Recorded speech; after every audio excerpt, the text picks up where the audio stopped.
ప్రకటన గ్రంథం 3:12 జయించువానిని నా దేవుని ఆలయములో ఒక స్తంభముగా చేసుకొందును. ప్రియ సహోదరి సహోదరుడా, నీవు శరీరాన్ని లోకాన్ని జయించి ఆయన ఇచ్చిన కిరీటాన్ని గట్టిగా పట్టుకోగలిగితే ఒక స్తంభం వలె నిన్ను చేయబోతున్నాడు. ఒక స్తంభం ముందు ఒక పిల్లర్ ఉంది, కదిలిచ్చు, కదలదు నీకు. ప్రియ సహోదరి సహోదరుడా, నువ్వెన్నటికీ నీ కదల్చబడవు. యెహోవా యందు నమ్మిక ఉంచువారు కదలక నిత్యము నిలుసు సీయోను కొండవలే ఉంటారు. యెరూషలేము చుట్టూ పర్వతములు ఉన్నట్లు యెహోవా ఇది మొదలుకొని తన ప్రజల చుట్టూ ఉండను. ఏ మనుష్యుడైతే ఆ మహిమ ప్రభావంతో కూడిన కిరీటాన్ని గట్టిగా పట్టుకోగలుగుతాడో కదలక నిత్యము నిలుసు సీయోను కొండవలే ఉంటాడు. ఒక స్తంభము వలె ఆయన చేస్తాడు. యుగయుగములు శాశ్వతానందముతో నింపబడతాడు. ఈ లోకానుసారముగా ఈ యొక్క దయా కిరీటములు వచ్చినప్పుడు మంచిదే, సంతోషించవద్దని నేను చెప్పను. సంతోషించు, నేను కూడా సంతోషించిన అనేక సార్లు. మంచిది, ఎవరమైనా సరే, ఆయనే కాదు నీవైనా నేనైనా సంతోషించు, దేవుని స్తుతించు, కృతజ్ఞతాస్తుతులు చెల్లించు. మహోన్నతుడా, నీ కార్యములు గొప్పవని ఆయనకు చెప్పా. ప్రియ సహోదరి సహోదరుడు, అనేక మందికి వాటిని వివరించు.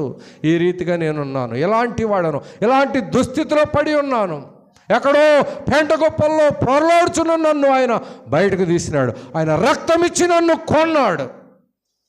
ఏ మనుష్యుడైతే గ్రహింపు కలిగి ముందుకు సాగుతాడో ఆ మనుష్యుడు ధన్యుడు.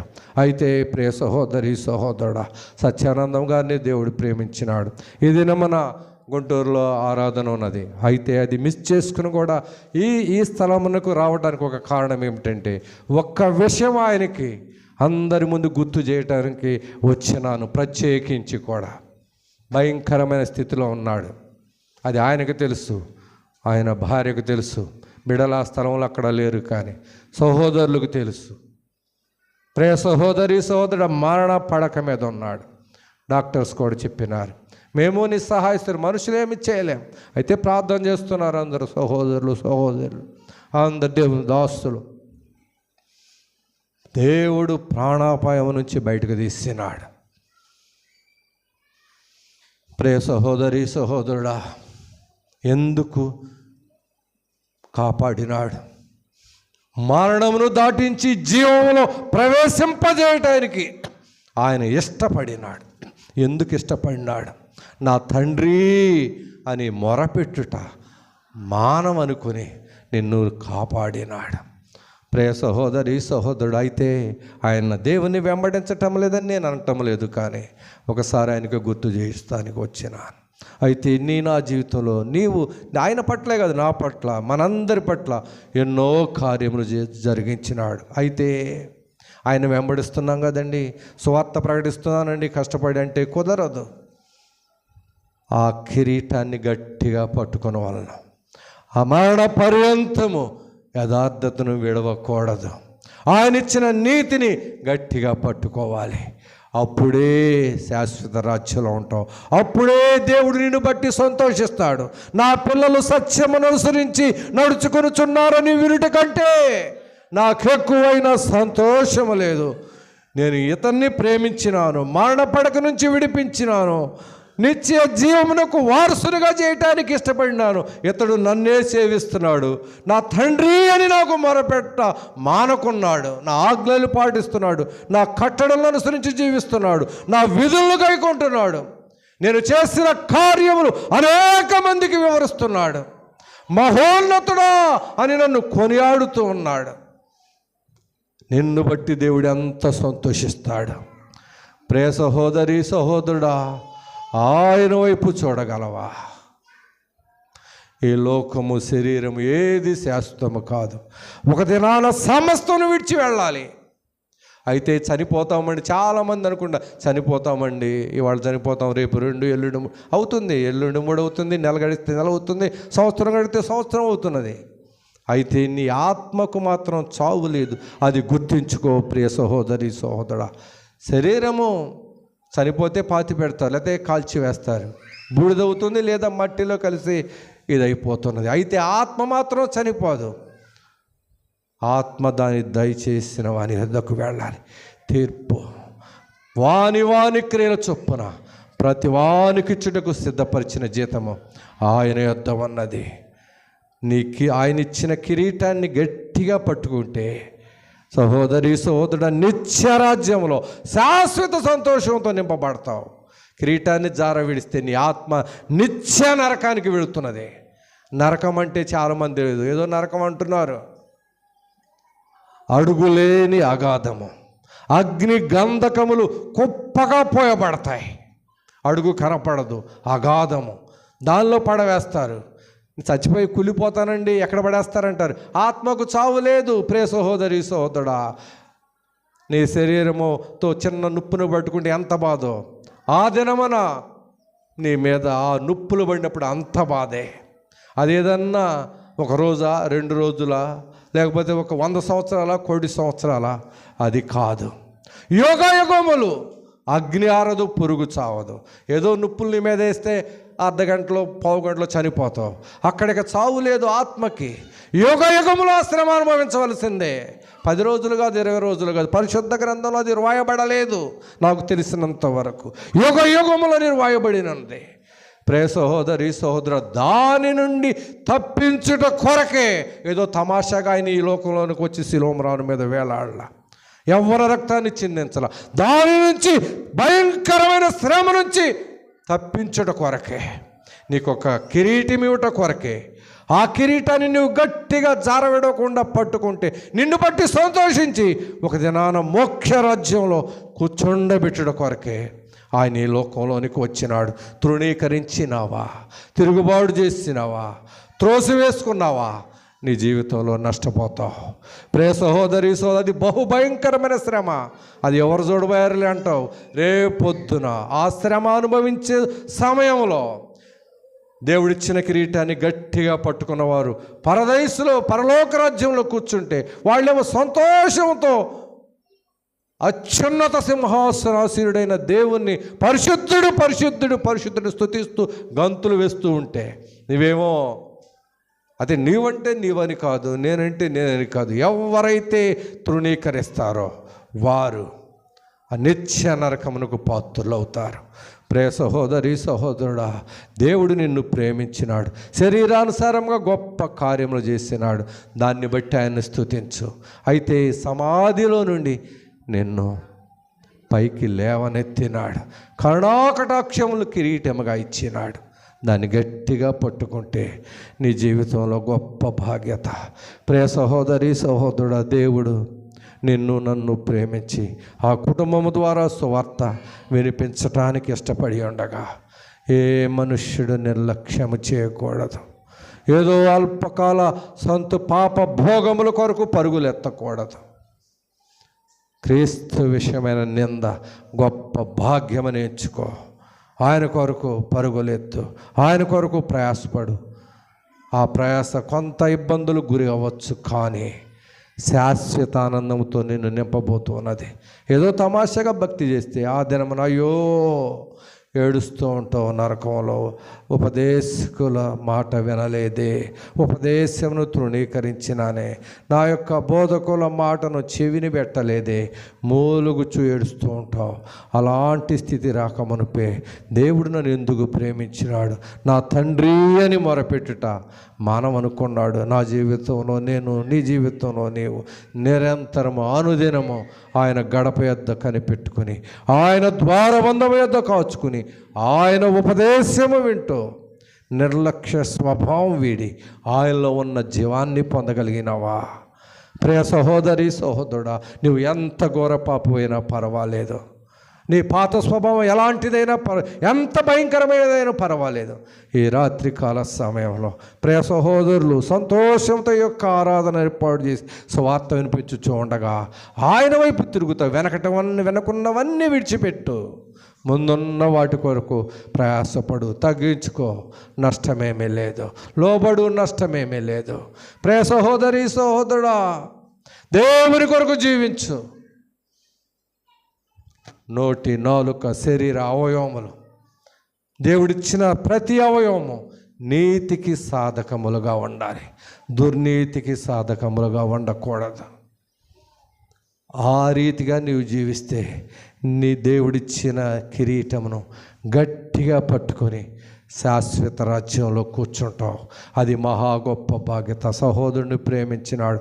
నిజముగా ఆ దినమున ఆ సిచ్యువేషన్ అంతా నాకు జ్ఞాపకం వచ్చింది. ఇలా బర్త్డే ఆరాధన జరుపుకున్నాడని అది ఒక్కసారి గుర్తు చేయడానికి వచ్చిన ఆయనకి తెలుసు ఎంత కష్టపడ్డాడో, ఆయన భార్యకు తెలుసు ఎంత కన్నీరు విడిచినదో.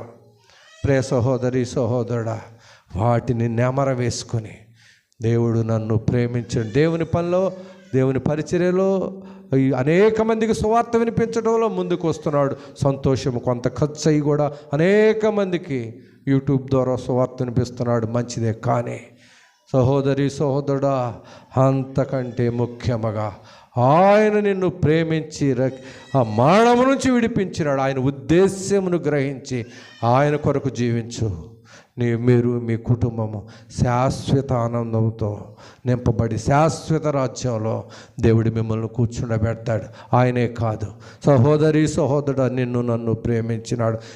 నీ పట్ల నా పట్ల అలాంటి కార్యములు ఎన్నో జరిగించినాడు. అయితే ఎందుకు శత్రువుకు అప్పగించుకుంటావు? ఎందుకు శత్రువు యొక్క వలలో పడతావు? ఎందుకు శత్రువు యొక్క గాలమునకు గుచ్చబడతావు? క్రీస్తు వారి పాదములో పట్టుకో. ఆయన రక్తము నీలో ప్రవహించునంతగా పశ్చాత్తాపడు. గొప్ప భాగ్యత. దేవుడు ఆ సహోదరుడికి ఇచ్చిన ఈ శరీరానుసారమైన దయా కిరీటమును బట్టి, ఆత్మలో ఇచ్చిన కిరీటమును బట్టి వందనములు చెల్లించుకుందాం. నీవు నేను కూడా పరిశీలన చేసుకుంటూ ముందుకు వెళదాం. ప్రార్థన చేసుకుందాం. సహోదరి సహోదరుడా, ఆయన ఇచ్చిన కిరీటాన్ని ఎన్నిసార్లు నీ మాటల ద్వారా, నీ చేష్టల ద్వారా జారవిడిచినావు. అయ్యో, ఎన్నిసార్లు జారవిడిచినా ఆయన నీ యొద్దకు వచ్చినాడే. నీ హృదయం అనే తలుపు యొద్ద నిలబడి తట్టినాడే. ప్రియ సహోదరి సహోదరుడా, నీవు జార విడిచిన నీకు ఇస్తున్నాడు. ఇంకను నీ పిల్లవాడు జార విడిస్తే 4 సార్లు ఇస్తావు, 5 సార్లు ఇస్తావు. ఆ తర్వాత వాడిని దండిస్తావు కదా. ఆయన నిన్ను దండించటం లేదు కదా. సహోదరి సహోదరుడా, లోబడనున్న నీ ప్రజల వైపు దినమంతా నా చేతులు చాపుచున్నానని ఆయన బ్రతిలాడుతూ ఉన్నాడు. నిన్ను ప్రేమించినాడు.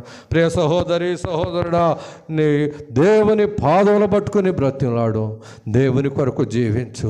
ప్రభువా, మీరు నన్ను ప్రేమించి ఎంత గొప్ప బాధ్యత ఇచ్చినప్పటికీ అనేక సార్లు పోగొట్టుకున్నాను. దయతో నన్ను క్షమించండి. మరణ పర్యంతం యథార్థముగా జీవిస్తాను. నీవు ఆయనతో నిబంధన చేసుకో. ప్రియ సహోదరి సహోదరుడా, నిన్ను శాశ్వత కృపతో ఆయన నింపబోతూ ఉన్నాడు. రాజులైన యాజక సమూహంలో, పరిశుద్ధ జనాంగంలో ఆయన నిన్ను కూర్చుండబెట్టబోతూ ఉన్నాడు. ఎంత మహా గొప్ప బాధ్యత. ఈ లోకము, ఈ శరీరము శాశ్వతము కాదు. శాశ్వత రాజ్యములో ఆయన నీకు స్థానం ఇవ్వటానికి ఇష్టపడుతూ ఉండగా నోరు తెరిచి ప్రార్థన చేయి. ఆయన నిన్నేమీ కోరటం లేదు, కానీ నీ హృదయమును ఆయనకు అప్పగించు.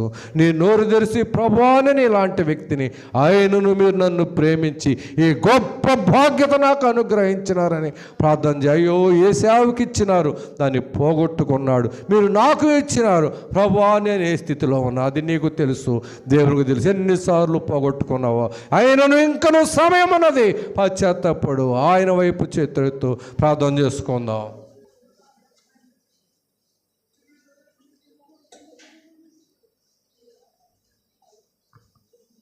ప్రార్థన చేసుకుందాం. నాయన, దయగలిగిన ప్రభువా, కృపగలిగిన తండ్రి, దయగలిగిన మీ పరిశుద్ధ పాదములు కొందనములు, స్తుతులు స్తోత్రాలు చెల్లించుచున్నావు ప్రభువా.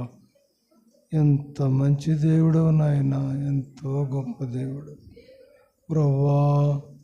మీరు ప్రేమించి ఇచ్చినటువంటి ఆ యొక్క మహిమ కిరీటమును మా జీవితంలో ప్రభువా ఎక్కడా జారవిడుచుకొనక ప్రభువా, మీ దయను బట్టి, మహాకృపను బట్టి, మీ ఎడల భయభక్తులు కలిగి ప్రభువా అంతవరకు నమ్మకముగా జీవించుటకు కృప చూపండి ప్రభువా.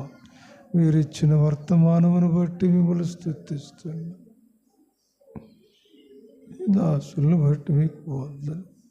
వాడుకున్న విధానం అంతటిని బట్టి మీకు వందనాలు. ఎంత ప్రేమమయుడవయ్యా నాయన. ఈ సమయంలో ప్రభువా, మీ దాసులైన వారిని మీరు మీ సిలువ చాటున మరుగు చేసుకొని ప్రభువా, ఇంకా మాకు కావలసినటువంటి జీవాహారాన్ని అనుగ్రహించబోచుండగా మీరు మాతో ఉండండి, మమ్మల్ని నడిపించండి ప్రభువా. తదుపరి జరగవలసిన అన్నిటిలో మీ దాసులలో పెట్టుకొని ఈ దాసుల హస్తాలు మరుగు చేసుకొని వారు అంతవరకు మీ సన్నిధి మాకు అనుగ్రహించి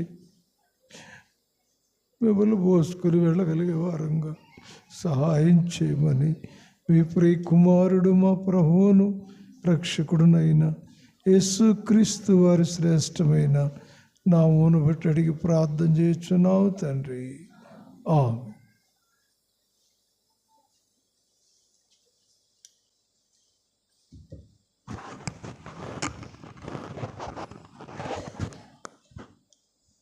ప్రార్థన చేసుకుందాం. మహాపరిశుద్ధుడైన తండ్రి, గొప్ప దేవ, మీకు వందనాలు. నా ప్రియ సహోదరుడు స్వచ్ఛందంగా మీరు ప్రేమించి ఎక్కడో లోకంలో బిడ్డను మీరు మీ వద్దకు ఆకర్షించుకుని మీరు రక్షించుకునే విధానం బట్టి మిమ్మల్ని స్తుతించుకుంటున్నాను. ఈ దినము నాయన మరింత కాలం మీరు ఎక్కువ పదిలిపరిచి మీరు కాపాడిన విధానం బట్టి కృతజ్ఞతతో మీ బిడ్డ ఈ ఆరాధన ఏర్పరచుకుని ఉండగా ఈ ఆరాధన బట్టి ఇక్కడ ఉన్న చేరిన అనేకులకు మేలుకరంగా మీరు మాతో మాట్లాడినందుకు మిమ్మల్ని స్తుతించుకుంటున్నాను. మీ మహిమ కిరీటం మాకు అనుగ్రహించి మేము లోకాన్ని జయించే వరకు ఉంటూ మీలో గొప్ప సంతోషాన్ని అనుభవించవాలని మా పట్ల మీకున్న ప్రేమను బట్టి మీకు వందనములు తండ్రి. అనేకమైన ఆపదలు శ్రమలోంచి మీ బిడ్డను విడిపించి ఎంతకాలమునైనా మీ పరిచర్యలో వాడుకుంటున్న విధానం బట్టి మిమ్మల్ని స్తుతించుకుంటున్నాను. ఈ సమయంలో తండ్రి మరి కార్యక్రమంలో మీరుండి ఆ కుటుంబాన్ని మీరు దీవించి మీ నామమునకు మహిమ తెచ్చుకున్నామని క్రీస్తు వారి దివ్యనామములో ప్రార్థన చేసి అడుగుతున్నాను తండ్రి. ఆమేన్. మంచిది సోదరా, నేను బోధ చేయను, ఎందుకంటే పాపం దూరం నుంచి వచ్చారు. నేను బోధ చేసిన వాళ్ళకి అర్థం కాదు కనుక బోధ చేయాల్సినంత పని లేదు. కానీ మరి కేక్ కటింగ్ ఉందా బంటి? అక్కడ ఉందా? మరి చెప్పాలి, అందుకని కొంచెం సమయం నేను చూసుకోవాలి కదా. సరే, మంచిది. ప్రియ సోదరా, ఎంతవరకు మనం విన్నాము, దేవుడు ఒక మనిషిని ప్రేమించి ఏ మంచి లేని మానవుడిని ఏమాత్రం జ్ఞాపకం చేసుకునేదానికి వీలు లేని స్థితిలో ఉన్న మనల్ని ప్రేమించి ఆయన ప్రక్కన కూర్చోబెట్టుకోవాలి. మహిమ కిరీటమును ఆయన ఇవ్వాలి. ఈ మహిమ కిరీటం అనేది ఒక మనుషుడు ఈ లోకంలో అనేకమైన కిరీటాలు పెట్టుకోవచ్చు, కానీ మహిమ కిరీటం అనేది ప్రభు ఇచ్చేది. ఈ ప్రభు ఇచ్చే కిరీటం పొందవాలంటే దేవునికి మనం ఇష్టంగా బ్రతకాలి. కనుక దేవుడు ఎందుకు పనికిరాని ఒక మనిషిని ప్రేమించి జ్ఞాపకం చేసుకుంటాడు కూడా వీళ్ళైనటువంటి మనిషిని తన దగ్గర తెచ్చుకుంటాడు. అయితే మంచి తల్లిదండ్రులు మంచి ప్రేమ కలిగి ఆ తల్లి అనుకుంటారు, ఏమైనా ప్రార్థన చేస్తారేమో, వారి తల్లి మంచి పేరు పెట్టారు. ఏం పేరు పెట్టారంటే సత్యానందం, అంటే సత్యంలో ఆనందించమన్నాడు. ఈయన కానీ సత్యంలో ఆనందించకుండా పాస్టర్లకి సేవకులకి మంచిగా పరిచయం చేస్తా, చర్చీలు కట్టిస్తా, చర్చిలో పనిచేస్తూ ఉన్నాడు. ఇలాగైతే కుదరదు అబ్బాయి, నేను పై రూపంలో లక్ష్యం చేసేవాడిని కాదు, నీ హృదయం నాకు కావాలి. నేను నిన్ను ప్రేమించాను, ఎందుకు తెలుసునా? నీతో నేను ఉండాలి కానీ నీవు నాతో ఉండాలి, మహిమలో ఉండాలి. అందువల్ల నేను నిన్ను ప్రేమించి నా ప్రాణం ఇచ్చి నా రక్తం చిందించి నేను కొన్నాను కనుక నీకు మహిమ కిరీటం ఇవ్వాలని ఆశపడుతున్నాను. నా తట్టు చూడు, నువ్వు లోకం తట్టు చూడొద్దు, పై విషయాలు చూడొద్దు. ఒకేలా అనుకోవచ్చును, ఆ కుటుంబంలో నన్ను ఎప్పుడైతే పిలిచిన నా చేత చుట్టూలు తింటమే కానీ నేను పొగడిని ఎవరిని కూడా, ఎందుకంటే పొగిడే స్వభావమే నాకు లేదు. నేను మంచిగా చర్చలు చాలా పరిచయం చేస్తాను, సంతోషమే నాకు. అది చాలదు ఒక మనుషునికి. చర్చిలో పరిచయం చేసినంత మాత్రాన, లేకపోతే ఇక్కడ నిలబడి నేను బోధ చేసినంత మాత్రం పరలోకం వెళ్ళటానికి అవకాశం లేదు. ఇవన్నీ పైవే. అది చెయ్యాలి. కానీ ఒకవేళ అనుకుంటున్నారేమో మేము బాగా పరిచయం చేస్తున్నామని. అయితే దావీదేమన్నా తెలుసు, మహా గొప్ప చక్రవర్తి ఉన్నట్టు తెలుసిన, అయా సమస్తం నీవు నాకు ఇచ్చావు. ఒకసారి దినవృత్తాంతముల గ్రంథములో 29వ అధ్యాయము 14వ వాక్యం చూడండి, లేక 12వ వాక్యం చూడండి. ఔశ్వర్యమును గొప్పతనమును నీ వల్ల కలుగును, నీవు సమస్తమును ఏలువాడవు, బలమును పరాక్రమును నీ దానములు. ఏం చేస్తా అంటే ఆయన హెచ్చిస్తాడు, బలం ఇస్తాడు, నరకం నుండి విడిపిస్తాడు, మహిమల దగ్గర కూర్చోబెట్టుకుంటాడు. ఎలాగా? ఆయన నిన్ను ప్రేమించి నన్ను ఆయన బిడ్డగా చేసుకున్నాడు. కుమారులు అనిపించుకుంటూ యోగ్యులము కాము. ఆయన రెక్కల నుండి బయటికి వెళ్ళిన వారము. సత్యవంతులైన దేవుని యొక్క మహిమ, ప్రేమ మనకు తెలియదు. కనుకనే పరుగులెత్తుతూ ఉంటారు మనుషులు. పరుగులెత్తినా కొన్నిసార్లు దేవుడు విడిచిపెట్టాడు. ఎందుకంటే ఆయన ప్రేమించి సంతోషంగా ఉండాలి. నా పిల్లలు సత్యమును అనుసరించి చెప్పినా కదా, నా పిల్లలు సత్యమును అనుసరించి ఆయన ఆశ్చర్యకుంటే సత్యమును అనుసరించి నడుచుకున్నప్పుడు ఆయన సంతోషపడతాడు, మనం కూడా సంతోషపడతాము. అయితే మా సహోదరుడు ఏం చేసినా అంటే, దేవునికి లోబడటం ఎంతవరకు నాకు తెలియదు, కానీ దేవునికి లోబడాలంటే అర్థం ఏంటో తెలుసునా? దేవుని పని చేయాలి. దేవుని పని చేయాలంటే సేవ చేయాలి, బోధ చేయాలి కాదు. దేవునికి మొదట హృదయం ఇవ్వాలి, అనేకుల కొరకు ప్రార్థించాలి. ఆ మెట్లోనికి ఒక మనుషుడు ఎదిగినప్పుడు ఆ మనుషుని దేవుడు దీవిస్తాడు. ఎప్పుడైతే ఆ మెట్లోకి ఎదగమో ఆయన ప్రేమామయుడు కనుక ఏం చేస్తాడంటే దెబ్బలు వేస్తూ ఉంటాడు. ఏం దెబ్బలు వేసాడు? ఇందాక చెప్పాడు, ఆయనకు అన్నీ తెలియదు, నాకు తెలుసు. లారీ కొట్టేసేస్తే ముళ్ళ కంచెలో పడ్డాడు, చచ్చిపోయాడు. లారీ వాడు ఆగల, చచ్చిపోయాడు కనుక దేవుడు ఇప్పించాడు. ఎందుకో తెలుస్తున్నా? నువ్వు ఎక్కడ ఈ దినాన్ని చనిపోతే నువ్వు నరకానికి వెళ్తావు, కానీ నువ్వు నరకానికి వెళ్ళటానికి నాకు ఇష్టం. నేను నిన్ను ప్రేమించినాను, నువ్వు నా కొరకు బ్రతకాలి. కుమారత్వం ఇచ్చి రక్షించుకున్న తర్వాత ఒక మనుషులు లోకంలోకి వెళ్ళటానికి వెళ్ళాను. చూడండి, ఇది దయచేసి తిమోతికి రాసిన 2వ పత్రిక 3వ అధ్యాయము 3వ వాక్యం. క్రీస్తు యేసు యొక్క మంచి సైనికుల వలె ఏం చేయాలంట? దేవుని సైనికునిగా జీవించాలి. ఎందుకు వస్తున్నా? ఆయన మనకు కొన్నారు. ఏం పెట్టుకున్నారు? డబ్బులు ఇవ్వలేదు, ఆయన ప్రాణం ఇచ్చుకున్నాడు. విలువైన ఆయన ఎవ్వరి రక్తాన్ని నీ కొరకు నా కొరకు చిందించిన ఎంతమందికి అర్థం అవుతుందో నాకు తెలియదు, కానీ ఆయన ఎవ్వరి రక్తాన్ని కొన్నప్పుడు నువ్వు నీవు సొత్తు కాదు అంటున్నాడు. కొరింథీయులకు రాసిన పత్రికలో ఏమంటే తెలుసు, మీరు మీ సొత్తు కాదు, మీరు విలువ పెట్టి కొనబడినారు కనుక నీ ఇష్టము అక్కడ పెట్టి నా ఇష్టం ప్రకారం జీవించు. ఏంటి ఆయన ఇష్టము? ఇదిగో నేను నిన్ను దండులో నేను పరిశుద్ధ జనాంగంలో కుమారత్వం ఇచ్చినాను, నా బిడ్డగా చేర్చుకున్నాను కనుక నన్ను సంతోషపరచాలి. చదవమ్మా. క్రీస్తు యేసు యొక్క మంచి సైనికుని వల్ల నాతో కూడా శ్రమను అనుభవించుము. యుద్ధములకు పోయినప్పుడు సంతోషపెట్టమని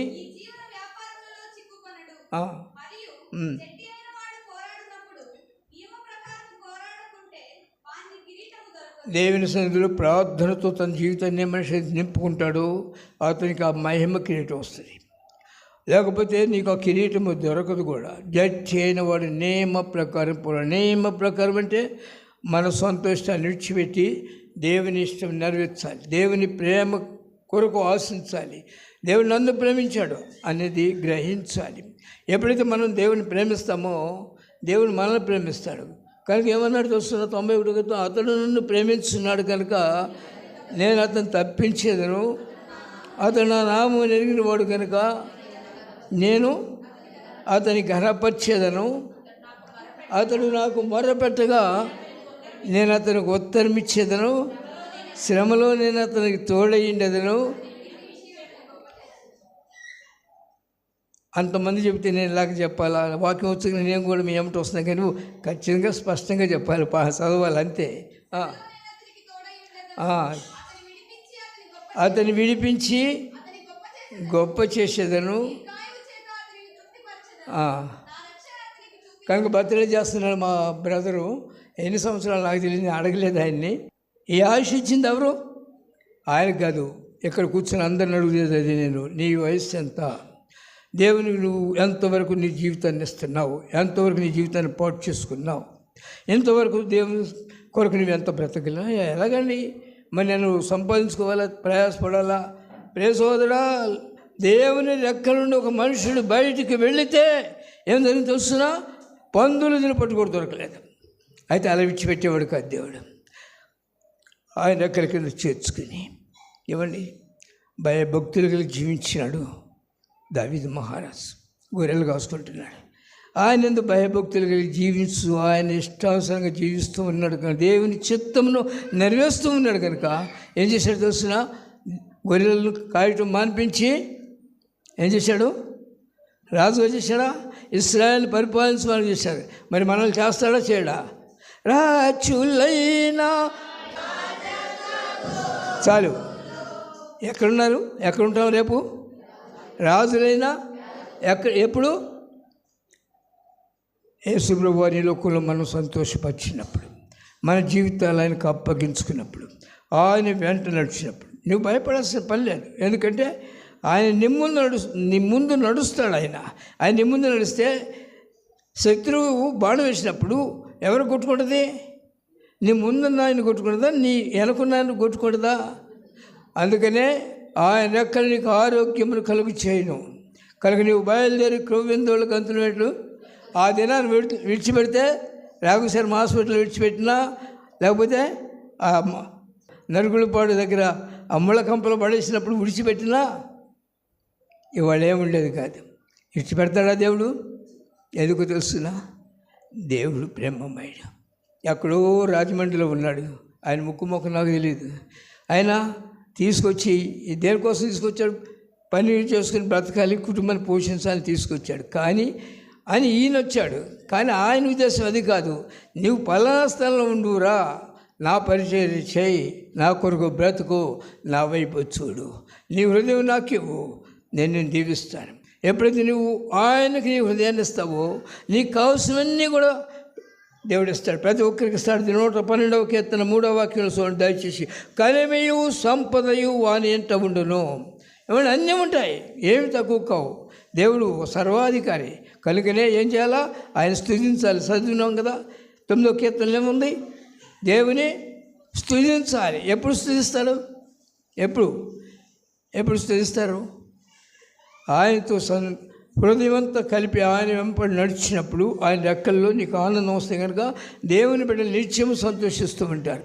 దేనికి భయపడరు. కనుక నేను ప్రార్థన చేసుకుంటున్నానండి. అది కాదు కుదరదు, అది పనికిరాదు. ఎందుకంటే ప్రభువా అని పిలిచి ప్రతివాడు పరలోక రాజ్యంలో ప్రవేశింపడు. కానీ నా తండ్రి చిత్త ప్రకారం దేవుని వాక్య ప్రకారం జీవించాలి. అది లేకుండా స్వనీతిగా జీవించినట్లయితే ఒక దినాన్ని ఇచ్చినప్పుడు. అందుకనే చాలామంది దేవుని ప్రేమను అర్థం చేసుకోకుండా దేవుని ప్రేమను తోసేసి దేవుని రెక్కలను ప్రక్కకి వెళ్ళినందువల్ల శ్రమలు పాలవుతారు. కానీ ఆయన విడిచిపెట్టాడు. గుర్తుపెట్టుకోండి. ఎందుకు చూస్తున్నా? దేవుడు లోకమును ఎంత ప్రేమించాడు. విడిచిపెడితే వాళ్ళ భర్తలు చేసేవాడా? లేకపోతే బిడ్డలందరూ పైకి వచ్చేవాళ్ళ? రారు. కానీ దేవుని ప్రేమది. అంటే ఆయన్నే కాదు, ఎక్కడున్న వాళ్ళు ఎవరు నాకు తెలియదు, కానీ నన్ను ప్రేమించాడు దేవుడు. నేను నిజంగా చనిపోవచ్చునండి. బాల్యంలో నేను మరణపడక మీద ఉన్నాను. ఆ తర్వాత ప్రార్థన చేసింది ఒక తల్లి వచ్చి ప్రార్థన చేసి, ప్రభువా ఈ బిడ్డను 6 నెలల పిల్లని ఈ బిడ్డను బ్రతికిస్తే వీడిని సేవకి ఇస్తాను ప్రభు అంది. చూడండి, అది దేవుని వాగ్దానం. ఆ తర్వాత మరలా విషప్రయోగం చేసినారు. విషం పెట్టి చంపేయాలని విషం పెట్టారు. దేవుడు ఇచ్చిపెట్టలేదు. ఎందుకు తెలుస్తున్నా? తల్లి గర్భంలో ఉండగానే దేవుడు మనల్ని నేర్పుచ్చుకున్నాడు. అది గుర్తుపెట్టుకున్నాడు. ప్రతి ఒక్కరిని కూడా తల్లి గర్భంలో ఉండగా నేర్పుచ్చుకున్నాడు. భయపడవద్దు, నీవు నా సొత్తు, నువ్వు దేని గురించి యోచించవద్దు, కానీ నన్ను సంతోషపరచు, నన్ను వెంబడించు. యేసుతో టీవీగాను పోదమా,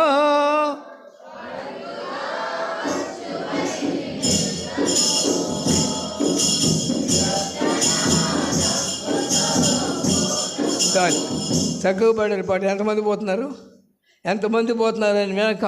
ఎంతమంది ఆయన సంతోషపరుస్తున్నాము? ఆయన కొరకు ఎంతమంది సాక్షులుగా ఉన్నాము? ఆయన నన్ను ప్రేమించాడు, నేను ఆయన బిడ్డను, ఎందుకు తెలుసు, నేను ఇల్లు పెట్టుకున్నాడు, ఆయన రక్తం ఇచ్చాడు. ఎవరైనా సర్వాధికారి, సర్వ సృష్టికర్త అయిన దేవాది దేవుడు ఆయన. ఆయన తప్ప దేవుడు లేడు, ఆయన తప్ప ప్రేమించేవాడు కూడా లేడు. ఎవరైనా ప్రేమిస్తారా? ఎవరు ప్రేమించరు. అక్క చెల్లెలు ప్రేమించరు, అన్నదమ్ములు ప్రేమించరు, ఒకవేళ ఒక్కొక్కసారి తల్లి కూడా ప్రేమించదు. అయినా ఆయన మాత్రం విడిచిపెట్టాడు. కానీ ఇంత ప్రేమమైన దేవుని ప్రేమిస్తూ నా యొక్క సత్యానంద గారికి ఇచ్చే సలహా ఏంటంటే, ఈ సమయము, ఈ బర్త్డే గురించి ఏం చేయాలంటే, ఆయన ప్రభా ఎంతకాలం నా సమయం నేను పాటు చేసుకున్నాను, ఇక నా ముందు ఎంతో సమయం ఉందో నాకు తెలియదు కనుక ఏం ప్రార్థన చేయాలి, నేను ప్రభా దీర్ఘాయుష్మంతుడిగా చెయ్యి అని చేయాలి. చేసినాక ఏం చేయాలా? డబ్బాలు కట్టాలి, డబ్బులు సంపాదించాలా? కాదు. ఇది మొదలుకొని నేను ప్రభు కొరకు బ్రతుకుతాను. నేను సాగిదు యేసు నీలో నా జీవిత కాలమంతా, నే సాగేదా యేసు నీలో.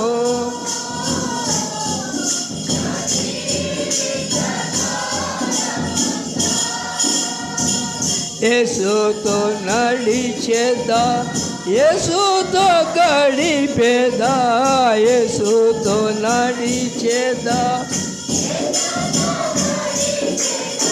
పరమును చేరగానే వెళ్ళగా,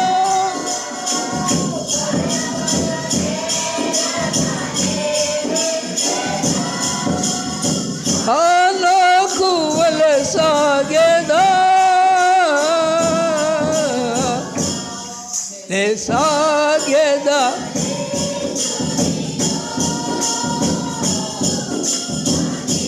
ప్రియ సోదరా, నా ఆస్తిదే, నా ప్రియ సోదరా, మీరందరూ మీకు ఇచ్చిన ముందున్న సమయము దేవుని సంతోషపరచు, దేవుని వాక్య ప్రకారం జీవిస్తూ, దేవునిలో మన కొరకు దాచించిన ఆ దేవుళ్ళన్నిటిని సాధించుకుంటే దేవుడు సంతోషిస్తాడు.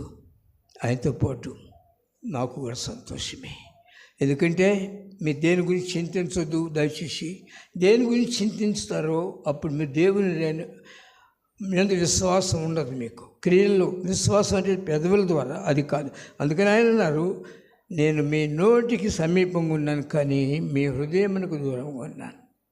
హృదయంలో దేవునికి స్థానం ఇవ్వాలి. మనం ఎన్నిక లేని మనల్ని దేవుడు ప్రేమించినాడు, ఎక్కడి నుంచో తీసుకొచ్చాడు. మరి మొదటిగా మణికుమార్ని తీసుకొచ్చాడు, ఈయన వంగలేదు కూడా, మణికుమార్ని తీసుకొచ్చాడు. ఆ తర్వాత ఎప్పటికో వచ్చాడు మెల్లిగా.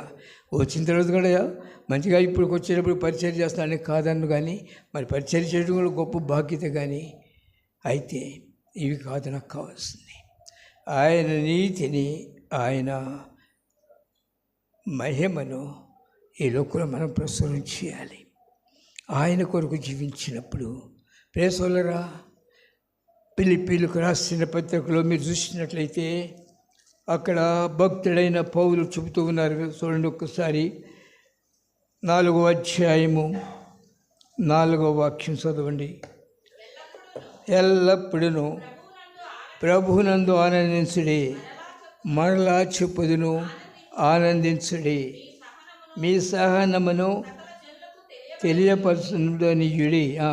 ప్రభు సమీపంగా ఉన్నారు.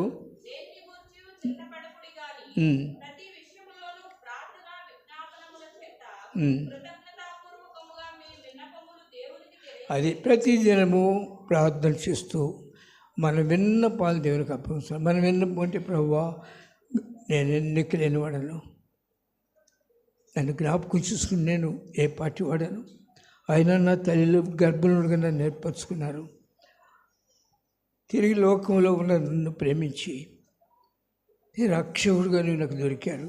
ఎన్నో శ్రమలు ఉన్నాయి, అవన్నీ ఆయన చెప్పలేం కాదు. ఒక దినం ఆయన సాక్ష్యం ఇవ్వాలి.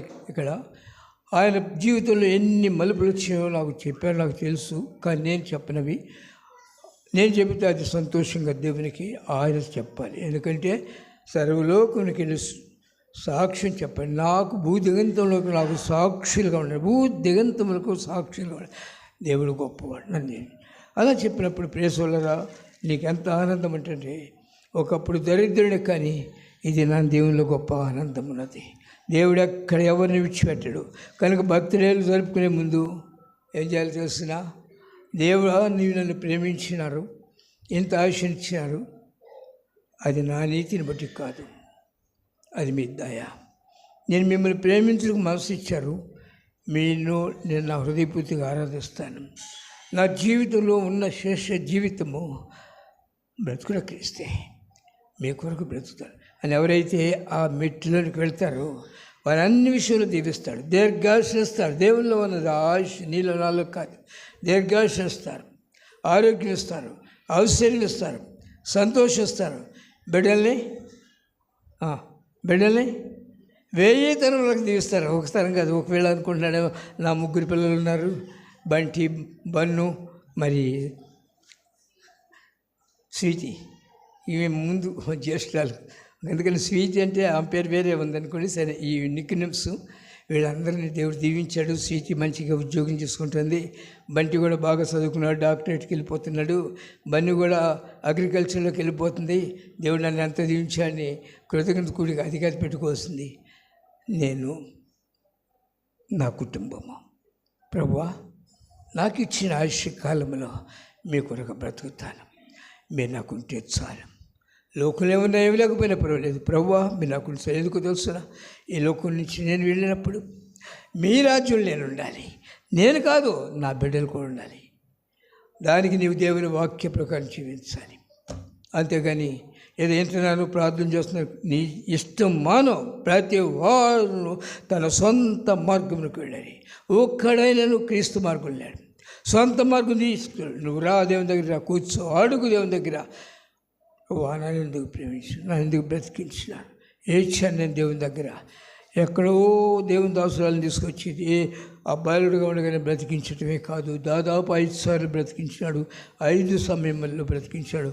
ఒకసారి బాల్యంలో, ఒకసారి విషప్రయోగం, ఒకసారి నీటిలో, ఒకసారి అట్లా బండి కింద, ఒకసారి భయంకరమైనటువంటి జబ్బు, 3 నెలలు జబ్బు, తల వెంట్రుకలే. దేవుడు ఎక్కడ విడిచిపెట్టలేదు, కానీ నేను దేవుని విడిచిపెట్టాను. అయితే దేవుని ప్రేమను అర్థం చేసుకుని వచ్చినాను. దేవుడు ఆనందించమన్నాడు, ఆ సంతోషాన్ని నాకు ఇచ్చాడు.